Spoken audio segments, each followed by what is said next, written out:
Hi friends, எல்லோருக்கும் வணக்கம். இன்றைக்கி இந்த பதிவில் என்ன பார்க்க போகிறீங்கன்னு பார்த்தீங்கன்னா, 2 பேங்கில் ஒரே பேங்கில் பண்ணியிருக்கேன். அது எப்படின்னு தான் சொல்லியிருக்கேன் இந்த பதிவில்.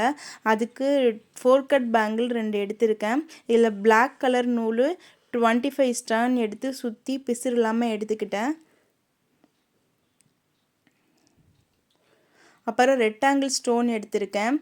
இது பாயிண்ட் நீங்கள் நோட் பண்ணிக்கோங்க. எந்தெந்த பாயிண்ட் நம்ம 4 பாயிண்ட்டு நான் நோட் பண்ணி அதில் ரெக்டாங்கிள் ஸ்டோனு ஃபஸ்ட்டு பேஸ்ட் பண்ணிக்கிறேன்.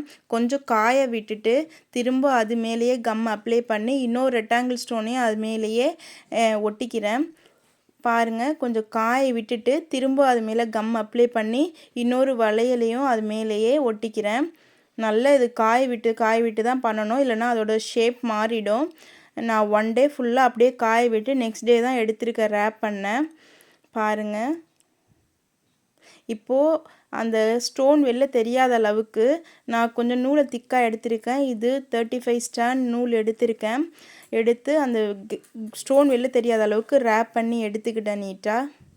இப்போ இதில் ஸ்டோன் ஒர்க், அந்த ரேப் பண்ணி எடுத்த இடத்துல ஸ்டோன் ஒர்க் பண்ணணும். நான் ட்ரையாங்கிள் ஸ்டோன் யூஸ் பண்ணியிருக்கேன். உங்களுக்கு எது செட் ஆகுதோ நீங்கள் அந்த ஸ்டோன் யூஸ் பண்ணிக்கோங்க. என் ட்ரெஸ்ஸு கலருக்கு பேர்ல் ஸ்டோனும் மேட்ச் ஆச்சு. ஸோ அந்த கேப்லலாம் பேர்ல் ஸ்டோன் ஒட்டிக்கிட்டேன். இதுதான் ஃபினிஷிங் ஒர்க்.